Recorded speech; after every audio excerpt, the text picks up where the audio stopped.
Because I said, Mohagram, the battle for Assam, Muta, Bipul Baman, Samah, Bipul Bornaka, Zamari, Mutalaki, Kiki, Hobor, double is a Bipul Baman, here, Hobor, Kilap, Korsapuni, Mutalaki.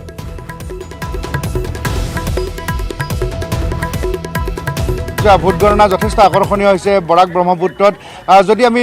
বৰাক উপত্যকাৰ কথা কওঁ তেনেহলে সোণাই আসনখন সকলোৱে ভাবি আছিল যে এআইডিএফে তাত জয়লাভ কৰিব কৰমুদ্দিন বৰভূঞা কিন্তু এই মুহূৰ্তলৈকে আমিনুল হক লস্কৰ তাত বিজেপি প্ৰাৰ্থী ডেপুটি স্পিকাৰ তেখেতে কিছু ভোটত আগবাঢ়ি আছে আৰু ঠিক তেনেকৈ এটা কথা যে যোৱাবাৰ 1600 ভোটত জয়লাভ কৰিছিলে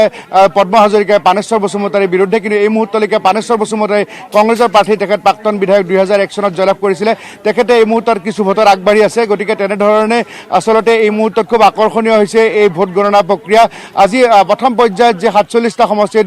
ভোট গ্ৰহণ অনুষ্ঠিত হৈছিল আৰু সেকেন্ড ফেজত 39টা সমষ্টি আৰু থাৰ্ড ফেজত 40টা সমষ্টি মুঠ 126টা সমষ্টিৰ ক্ষেত্ৰত আমি 80টাতকৈ অধিক সমষ্টি আমি নিজে গৈছিলো আৰু সেই সময়ত নিৰ্বাচনী প্ৰচাৰে হওক বা পিছত ভোট গ্ৰহণৰ দিনাখনে হওক আমি সেই সময়ত তাত আছিলো আৰু গ্ৰাউণ্ড জিৰ' ৰিপৰ্ট আমি আহৰণ কৰিছিলো আৰু এই মুহূৰ্তত আমি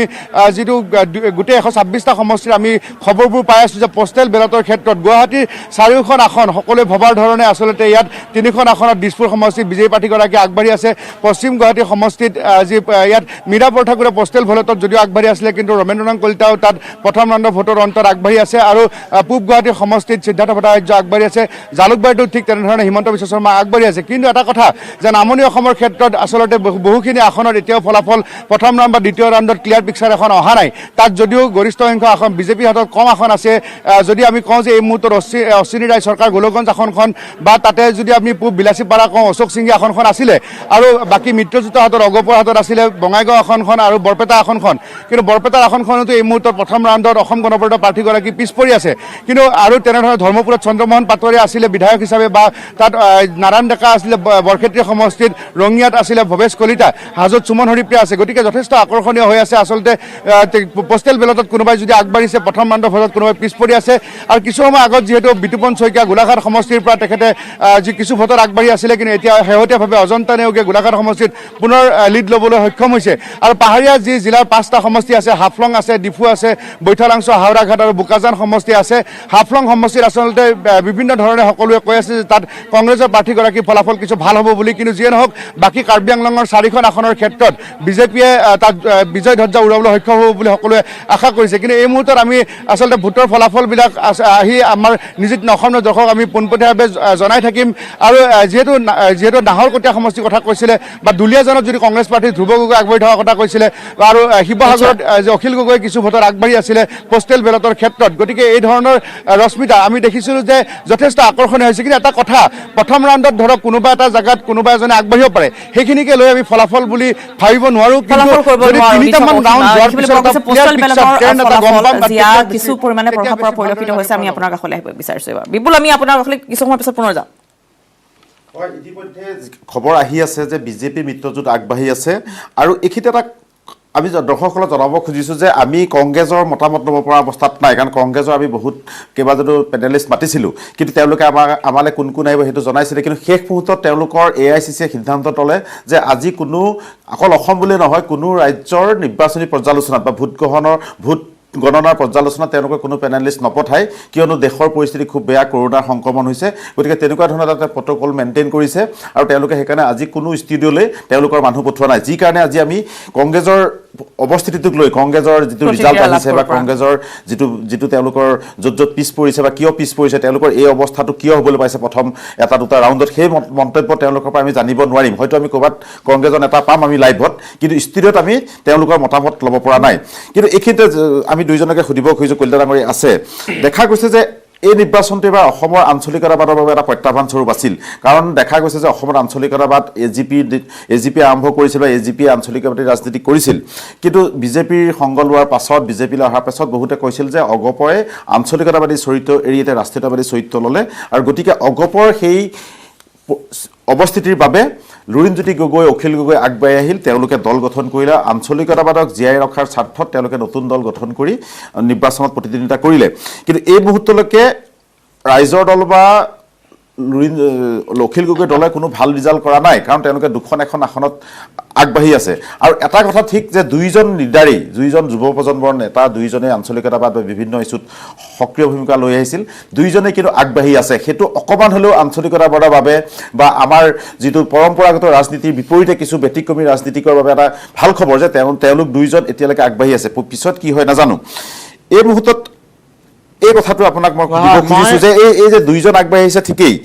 কিন্তু এইটোৱে আমাৰ আঞ্চলিকতাবাদ জানো টিকাই ৰাখিব পাৰিব নহয় মই দুটা এই ক্ষেত্ৰত প্ৰথমতেই কংগ্ৰেছৰ যি আজি তেওঁলোকে মিডিয়াৰ সন্মুখী নোহোৱাৰ যি বিশেষকৈ টিভি ষ্টুডিঅ'ত মিডিয়াৰ সন্মুখী নোহোৱাৰ যিটো সিদ্ধান্ত থকা বুলি আপুনি জনালে সেয়া কিবা আচৰিত ধৰণৰ কথা কাৰণ যিসকল তেখেতসকলৰ পুলিং এজেণ্টে গৈ বা তেখেতসকলৰ অন্য কৰ্মকৰ্তা গৈ ভোট কাউণ্টিঙৰ ভোট গণনা কেন্দ্ৰত যোগদান কৰিব পাৰিছে তেনে ক্ষেত্ৰত ৰাইজৰ মুখামুখি হ'বলৈ তেখেতসকলে কিয় সাহ কৰা নাই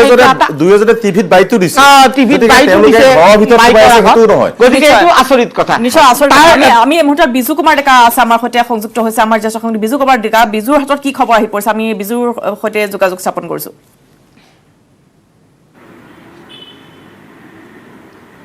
হয় বহু ক্ষেত্ৰত দেখা গৈছে যে বিজেপিয়ে বহুকেইটা সমষ্টিত লিড লৈছে আৰু বহুকেইটা সমষ্টিত কংগ্ৰেছেও লিড লৈছে কিন্তু বিজেপিৰ লিড লোৱাৰ সংখ্যা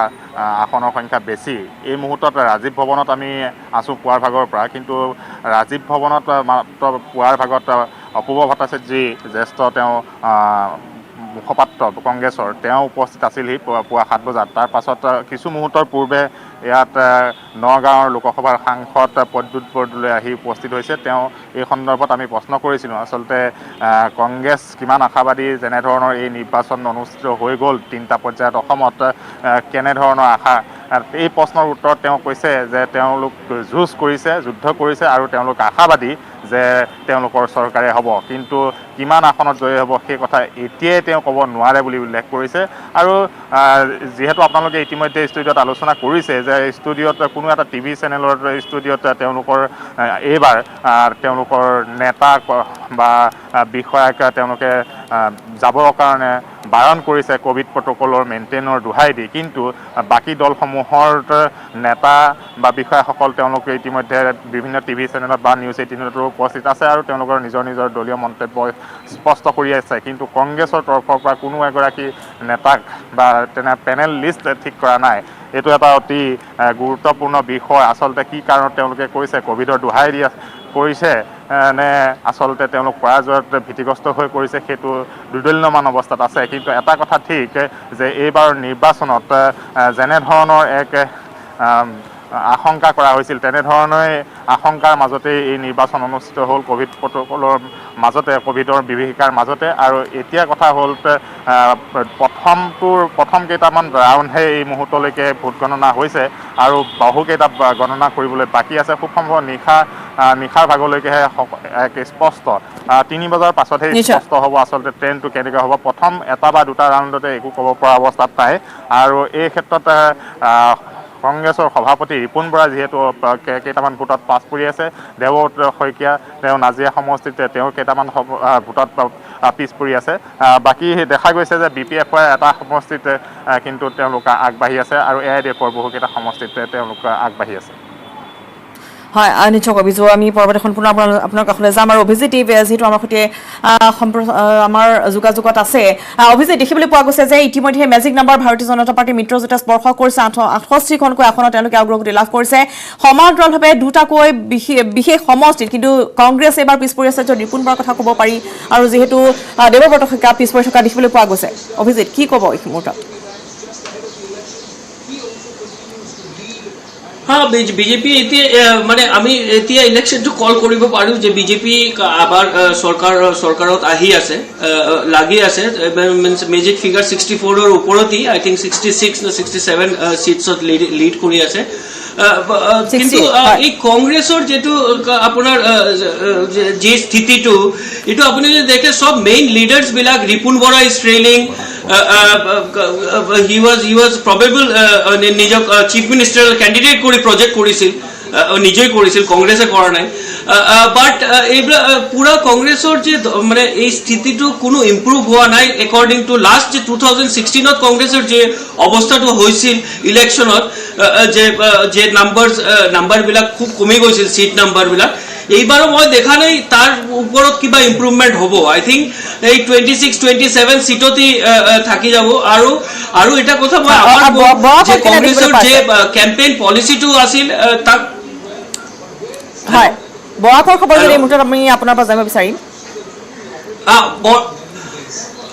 বৰাকৰ এটা মোৰ অলপমান মানে সাৰপ্ৰাইজ লাগিছে মই ভাবিছিলো সুনাই সিটটো AIDF পাব কিন্তু তাতো দেখিছো এই deputy speaker Aminul Laskar is leading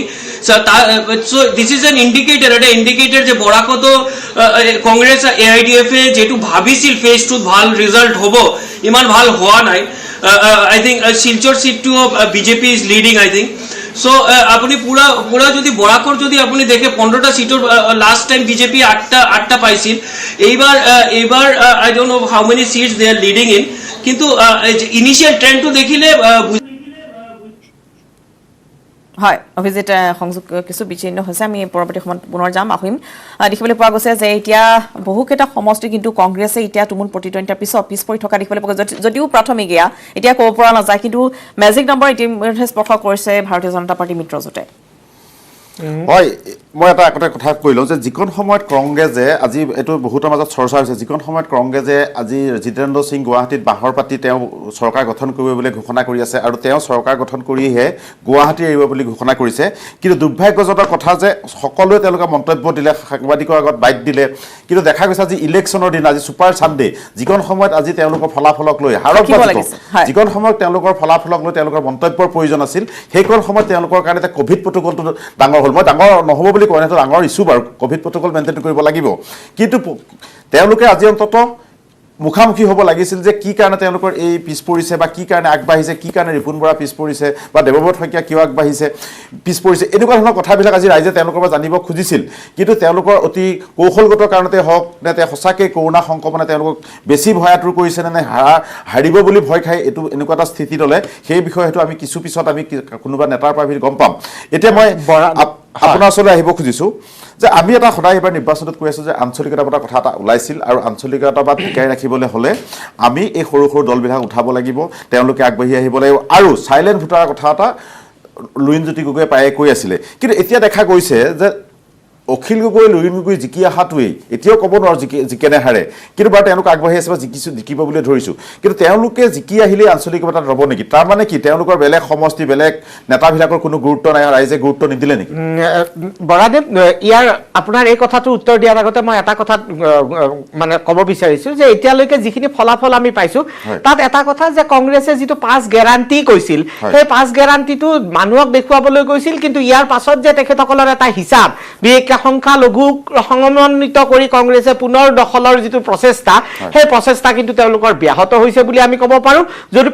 5 গেৰাণ্টিৰ কথাটো তেখেতে ৰাইজক দেখুৱাবলৈ কৈছিল কিন্তু তাৰ বিপৰীতে থকা তেখেতসকলৰ যিটো হিচাপ নিকাচ এই হিচাপ নিকাচত তেওঁলোক ব্যৰ্থ হৈছে আৰু এই 5 গেৰাণ্টিটো মই কৈ থওঁ এই 5 গেৰাণ্টিটো নিৰ্বাচনৰ আগত হয় আগৰ কথা নিৰ্বাচনৰ আগত তাৰ আগত তেওঁলোকে 5 বছৰ অপজিশ্যনত থাকিল তেনেকুৱা কোনো গেৰাণ্টি কথা নাছিল এটা গেৰাণ্টি আকৌ কাটি দিছে তাৰপিছত এটা গেৰাণ্টি গতিকে এটা তেওঁলোকে খুব প্ৰচাৰ চলালে কৌশলেৰে কিন্তু নিৰ্বাচনৰ আগতে এটা প্ৰতিশ্ৰুতি তেওঁলোকে 5 বছৰত কোনো তেনেকুৱা এজেণ্ডা নাছিল দ্বিতীয়টা কথা যে এতিয়ালৈকে যিখিনি ফলাফল এই ফলাফলত আপুনি ইয়াৰ আগৰ প্ৰথম আলোচনাত কৈছিল যে অগপই কেনেদৰে ভাল ফলাফল দেখুৱাইছে যে আচলতে যে বিজেপিৰ বিশেষকৈ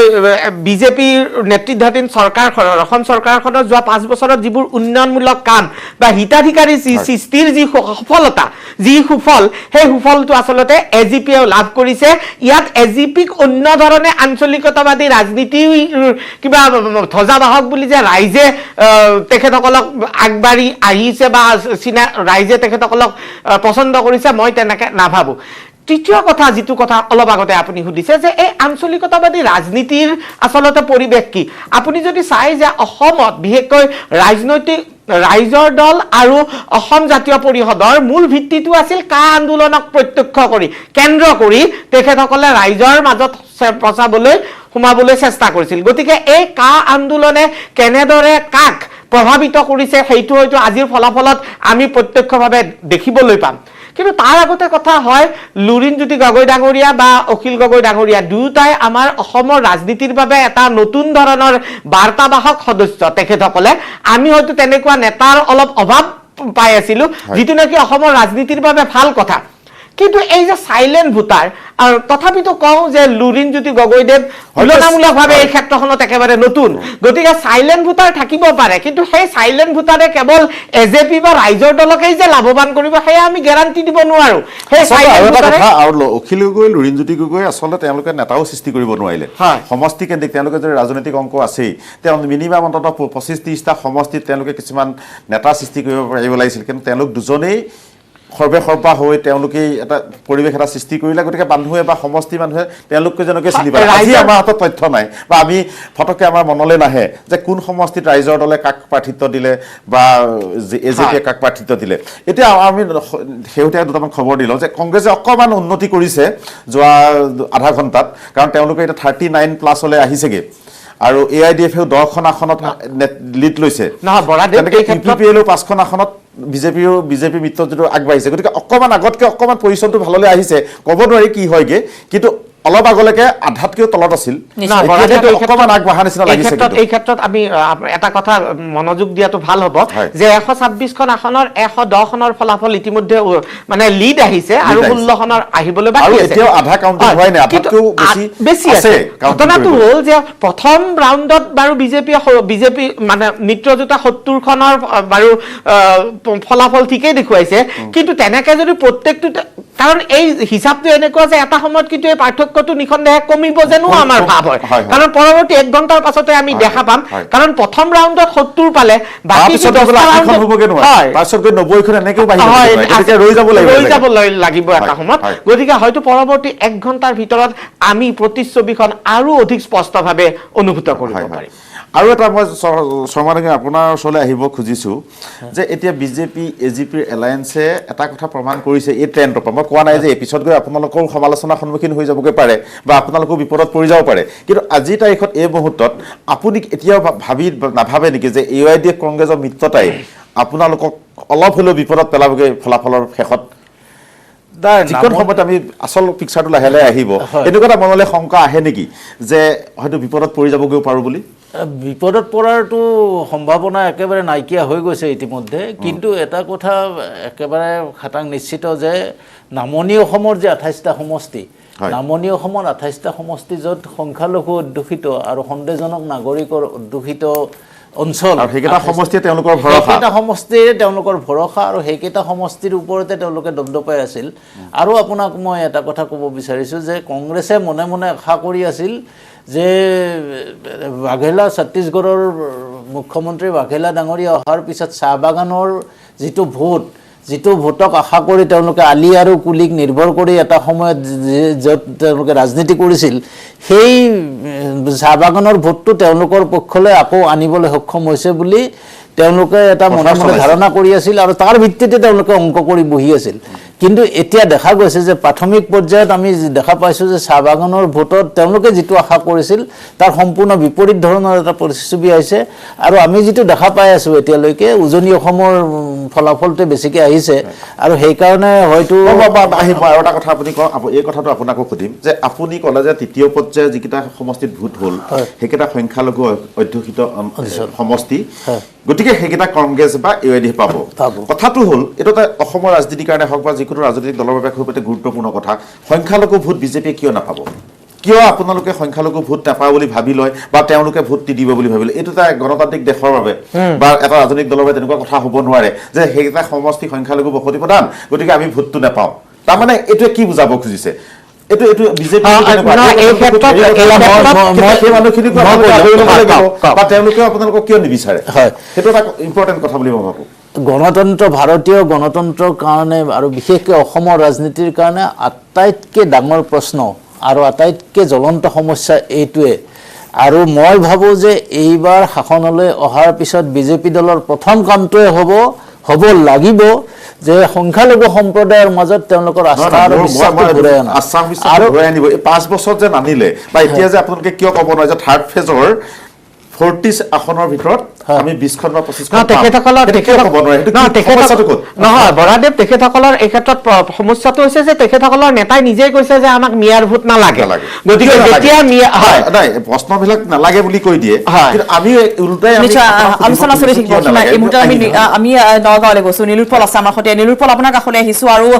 নগাঁৱত আপুনি উপস্থিত আছে আৰু ইতিমধ্যে দেখিবলৈ পোৱা গৈছে যে বহুকেইটা সমষ্টিৰ আপডেট আপোনাৰ হাতত আহি পৰিছে। আপোনাৰ পৰা আমি এইখিনি তথ্য জানিব বিচাৰিছো।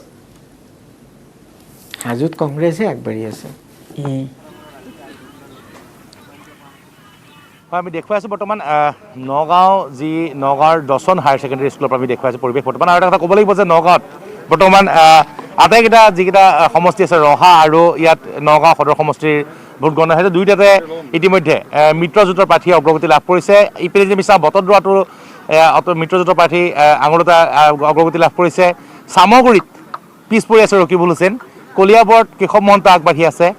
ইয়াৰ বিপৰীতে অৱশ্যে ৰূপহী কংগ্ৰেছ প্ৰাৰ্থী নুৰুল হুদা আগবাঢ়ি আছে। কিন্তু নগাঁৱত 6000তকৈ অধিক ভোটত এইবাৰ বৰ্তমান অগ্ৰগতি লাভ কৰিছে প্ৰথম ৰাউণ্ডৰ অন্তত নগাঁও সদৰ সমষ্টিৰ বিধায়ক ৰূপক শৰ্মাই। আৰু প্ৰথমতেই পুৱাই ভাল ষ্ট্ৰক, কি ক'ব? আচলতে এতিয়া গম পাইছোঁ যে আমাৰ 19 তাৰিখে ৰাউণ্ড আমাৰ চলিব। প্ৰথম ৰাউণ্ড আৰম্ভ হৈছে, নগাঁও পৌৰসভা খুলিছে আৰু প্ৰতিটো ৰাউণ্ডে আমাৰ ভাল হ'ব। আৰু আমি যিধৰণে ভাবিছোঁ সেইধৰণে আমি ভোটবিলাক পাইছোঁ। আমাৰ যিধৰণে আশাবাদী বা আমাৰ কাৰ্যকৰ্তাসকলে যিধৰণে আমাক কৈছিলে যে আমি ইমানখিনি ভোট পাম, একেবাৰে আমি সেইধৰণে ভোটবিলাক আমাৰ আহি আছে, আমি চাইছোঁ। গতিকে আমি খুব ভাল হ'ব, ইয়াত কোনো বেলেগ কথা নাই। আৰু 19টা ৰাউণ্ডত এটা ৰাউণ্ড গৈছে, 18টা ৰাউণ্ড বাকী আছে। দ্বিতীয় ৰাউণ্ডতো আমি যি গম পাইছোঁ যে আপুনি আগবাঢ়ি আছে। কেনেকুৱা, কি আশা, কিমান ভোটৰ ব্যৱধান কেনেকুৱা হ'ব? নাই, ভোটৰ ব্যৱধান চাওক, মই এইটো একদম পৰা যিখিনি আমাৰ কাৰ্যকৰ্তাসকলৰ ফালৰ পৰা যিবিলাক নিৰ্বাচনী পিছত যিখিনি ভোট হোৱাৰ পিছত যিখিনি সমীক্ষা আমি তাৰ ওপৰত কওঁ, তেওঁলোকে কৈছে যে আমি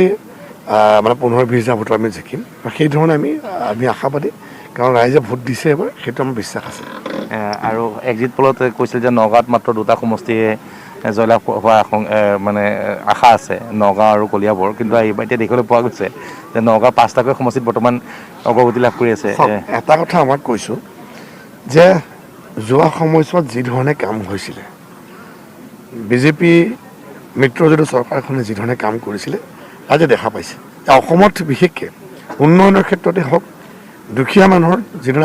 যিধৰণে আঁচনিসমূহ দিছিলে, যিখিনি কেন্দ্ৰীয় চৰকাৰ বা অসম চৰকাৰৰ ৰাইজৰ কাৰণে যিখিনি আঁচনিসমূহে হওক বা আমাৰ সকলো ফালৰ পৰা, যে ইমানখিনি কাম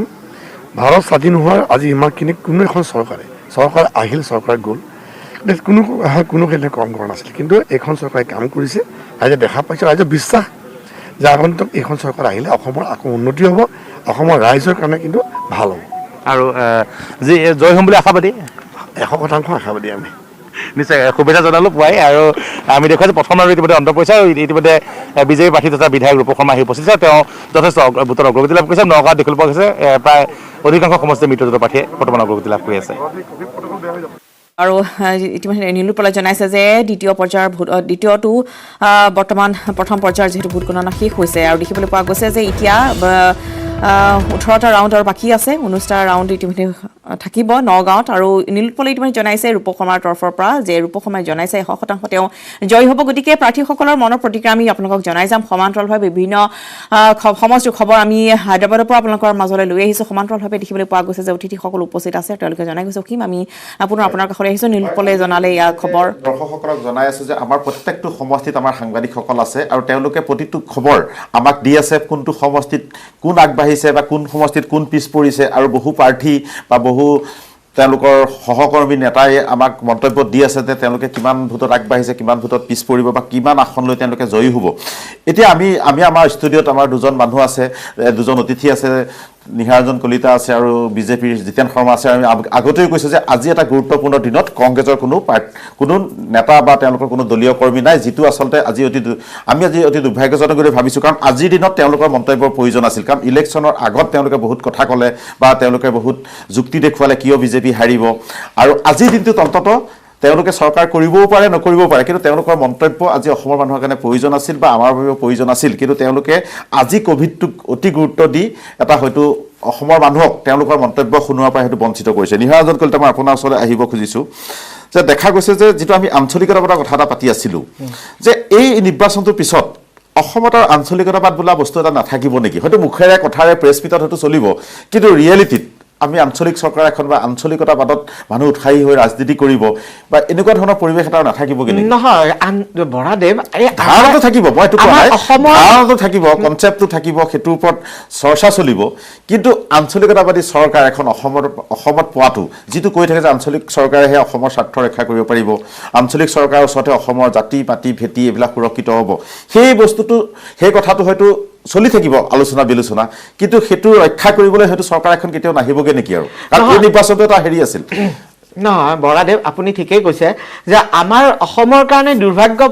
কথাটো হ'ল যে অসমত আঞ্চলিকতাবাদী ধাৰাটো এটা ৰাজনৈতিক ধাৰাৰ লগত সম্পৃক্ত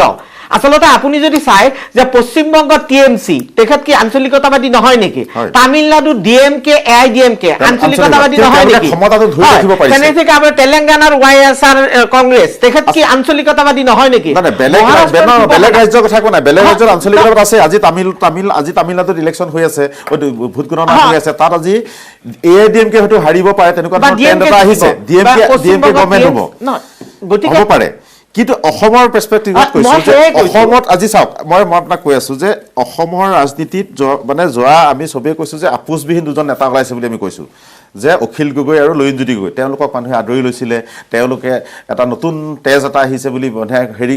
আশা কৰিছিল আৰু তেওঁলোক দুজনে যদি আঞ্চলিকতাবাদত আজি 2-3খন আসনত ৰয় সেইটোহে কৈছো যে তেওঁলোকৰ নেতৃত্ব দিয়াৰ পাছতো যদি 2-3খন আসনত আঞ্চলিকতাবাদৰ শক্তি আসন পাই ৰৈ যায় তেনেহলে আপুনি কাৰ ওপৰত ভৰসা কৰি আঞ্চলিকতাবাদ আগবঢ়াই নিব নহয় এই আঞ্চলিকতাবাদী যেতিয়া ধাৰণাটোক যেতিয়া আমি এটা ৰাজনৈতিক পিলাৰ হিচাপত ল'ম তেতিয়া আপুনি কোৱা প্ৰশ্নটোৰ এটা গুৰুত্ব থাকে কিন্তু অসমৰ দৰে এখন ৰাজ্যত আমাৰ যি জনগাঁথনি আমাৰ যি ধৰণৰ ভৌগোলিক গাঁথনি তাতে আঞ্চলিকতাবাদী ধাৰাটো ৰাজনৈতিকভাৱে সফল নহ'ব পাৰে কাৰণ হয় আমাৰ নহলেতো কাম নাই নহলেতো কাম নাই নহয় আজি তেনেকুৱা আঞ্চলিকতাবাদী কথা কৈ দেখিলে আছু আছে এজেৱাইপি আছে তেনেকৈ আৰু কেইবাটাও দল সংগঠন আছে কৈ থাকিবলৈ আপোনালোকো আছে আমিও আছো আঞ্চলিকতাৰ ওপৰত বহুতে আৰ্টিকল লিখি থাকিব টিভি ষ্ট্ৰীটত টক শ্ব' হৈ থাকিব বা তেনেকুৱা গৱেষণা হৈ থাকিব কিন্তু দিছপুৰ দখল কৰি বা চৰকাৰ এখন কৰিহে আঞ্চলিকতাবাদে কেনেকৈ দেশখন ৰাজ্যখন আগবঢ়াই দিব সেই বস্তুটো যদি আমি নেপাওঁ তে বাহিৰত হুলস্থুল কৰি থাকি আজি কাইলৈ এফালে লুৰিণজ্যোতি গগৈ বা অখিল গগৈটো আৰু বাহিৰত ভাষণ দি থাকিলে নহ'ব আমি চবেই সুধিব তোমালোকে ইমান কথা ক'লা কিয় 10খন আসন আনিব নোৱাৰিলা তেতিয়া কি ক'ব তেওঁলোকে হয়তো যুক্তি দিব তাৰমানে আঞ্চলিকতাবাদ ধাৰাটোৰ প্ৰতি অসমৰ মানুহ বিতৃষ্ণা হ'ল নেকি মই এইখিনিতে এটা কথা ক'ব বিচাৰিছোঁ যে আঞ্চলিকতাবাদৰ যিটো ধাৰণা আঞ্চলিকতাবাদৰ ধাৰণাটো লাহে লাহে অতি ঠেক গণ্ডিলৈ পৰ্যবেক্ষিত কৰি পেলোৱা হৈছে আঞ্চলিকতাবাদ মানে এইটো নহয় যে নিৰ্বাচনী যুঁজত জিকি পেলাই এটা অঞ্চলৰ উন্নতি কৰা সেইটোৱে আঞ্চলিকতাবাদ হ'ব নোৱাৰে উন্নতি কৰিবলৈতো আপুনি ক্ষমতাটো পাব আঞ্চলিক ক্ষমতাটো পাব ৰাজনৈতিক ক্ষমতা অখিল গগৈ ক্ষমতালৈ ৰাজনৈতিক ক্ষমতাটো কক্ষিগত কৰাৰ প্ৰক্ৰিয়াটো এটা বেলেগ আৰু আঞ্চলিকতাবাদৰ পীঠস্থানটো তৈয়াৰ কৰাৰ পৃষ্ঠভূমি তৈয়াৰ কৰা গোটেই প্ৰসংগটো বেলেগ মোৰ ধাৰণাটো যেটো হৈছে যে লুৰিণজ্যোতি গগৈয়ে হওক বা আমাৰ গগৈ ডাঙৰীয়াই হওক অখিল গগৈ ডাঙৰীয়াই হওক তেওঁলোকে যথেষ্ট লৰালৰি কৰিলে তেওঁলোকে খেলপথাৰখন সাজু নকৰাকৈ তেওঁলোকে খেলত নামি গ'ল যাৰ কাৰণে তেওঁলোকে আজি এই অৱস্থাটো হৈছে আনকি আঞ্চলিকতাবাদৰ যিটো দল লাগে যিটো সংগঠন লাগে সেই সংগঠন নহ'লে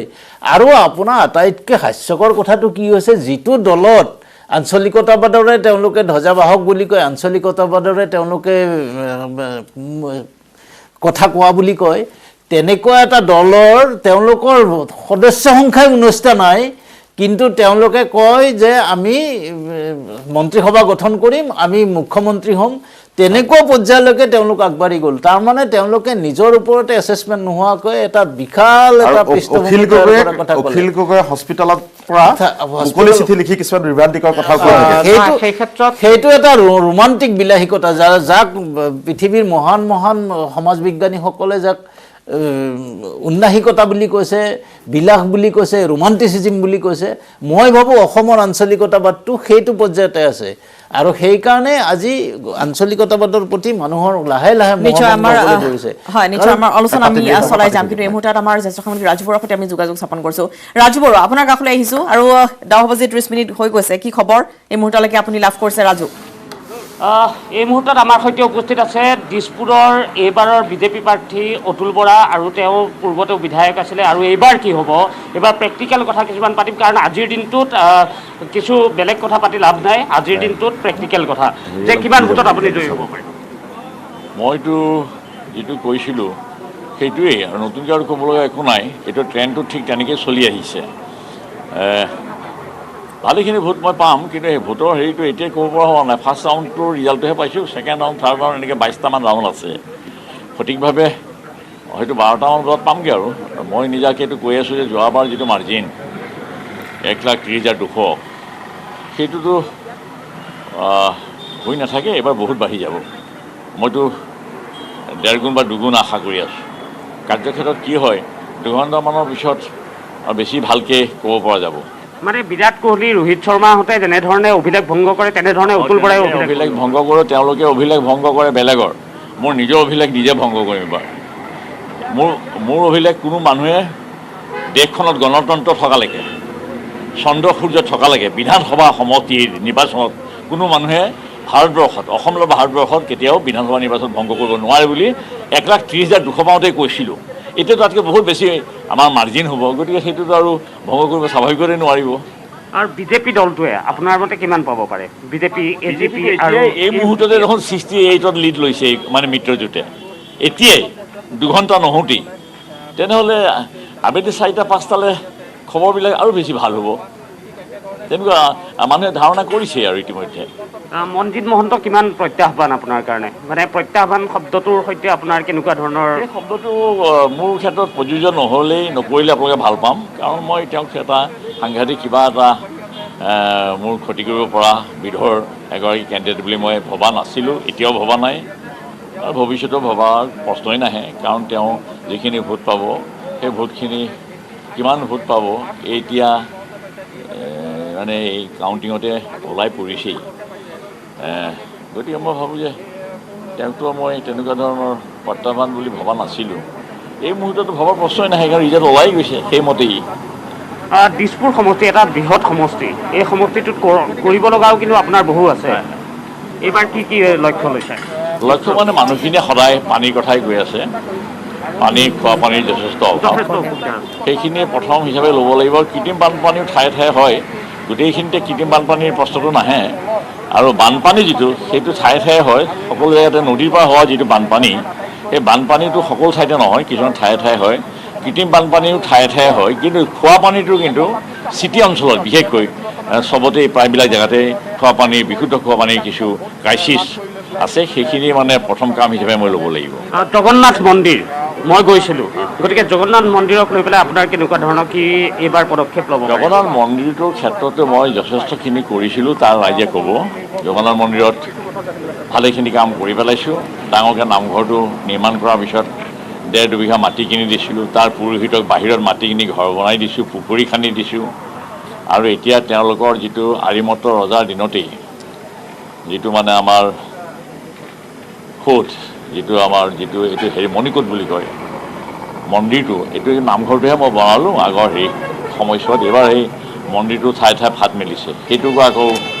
ৰিকনষ্ট্ৰাকশ্যনৰ কথা আহিব পাৰে তাৰ মানুহখিনিয়ে বিচাৰিছে কিন্তু জগন্নাথ মন্দিৰটো ঠিক কৰা জগন্নাথ মন্দিৰৰ সেই পাৰ্টিকুলাৰ মণিকূটটো ঠিক কৰাটো বিচাৰিছে আৰু মই তেওঁলোকক কথাও দিছোঁ বা কথা দিবই নালাগে মই কামেই কৰোঁ কাম কৰাৰ পিছতহে কৰিছোঁ বুলি আগতে কথা দিবলগীয়া নহয় কাৰ্যক্ষেত্ৰত মই তেনেকুৱাই যিটো কৈছোঁ সেইটো কৰিছোঁ যিটো কৈছোঁ সেইটো কৰিছোঁ বা কৰিম বুলি কথাখিনি কৰিছোঁ তেনেকুৱা ধৰণৰ কথাবোৰ এতিয়া মই জগন্নাথ মন্দিৰ সেইটো আমাৰ যিটো হেৰি আছে সেইটো নিৰ্মাণ কৰিব লাগিব কাম আছে যিখিনি বাকী ৰৈছে সেইখিনি আৰু ধন্যবাদ আছিলে অতুল বৰা আৰু অতুল বৰাই কথা দিছে যে পানীৰ যিটো সমস্যা আমি যদি চাওঁ তেনেহ'লে ককাইদেৱে কি কয় কৰোঁতে আমি সোণাপুৰ অঞ্চলতে গৈছোঁ বা বিভিন্ন অঞ্চলতে গৈছোঁ দিছপুৰ সমষ্টিটো তাত বিভিন্নজনে কৈছে যে খোৱা পানীৰ যথেষ্ট সমস্যা আছে আৰু তাৰ লগতে জগন্নাথ যিটো মন্দিৰ সেই জগন্নাথ মন্দিৰৰ কিন্তু কাম কৰিবলগীয়া আছে আৰু অতুল বৰাই ইতিমধ্যে কথা দিছে যে তেওঁ যদি জয়ী হয় তেনেহ'লে তেওঁৰ এই কামখিনি যিখিনি আধৰুৱা কাম আছে খোৱা পানীৰ সমস্যা যি আছে সেইখিনি তেওঁ দূৰ কৰিব তাৰ লগতে জগন্নাথ মন্দিৰ নিশ্চয় ৰাজু ধন্যবাদ জনাইছোঁ আপোনালোকে আৰু দিছপুৰ সমষ্টিৰ খবৰ ইয়াৰ ৰাজু বৰুৱাই জনালে সমান্তৰালভাৱে প্ৰতিটো সমষ্টিৰ খবৰ আমি দি যাম আপোনালোকৰ আগত আৰু সমান্তৰালভাৱে আমাৰ পোনপটীয়া সম্প্ৰচাৰ অব্যাহত থাকিব নিউজ ডেস্কৰ পৰা থাকিব আমাৰ সাংবাদিক আৰু শেহতীয়া আপডেট আমি লৈ আহিম কিছু সময়ৰ পিছতে তাৰ পূৰ্বে লৈ লৈছোঁ এটি বাণিজ্যিক বিৰতি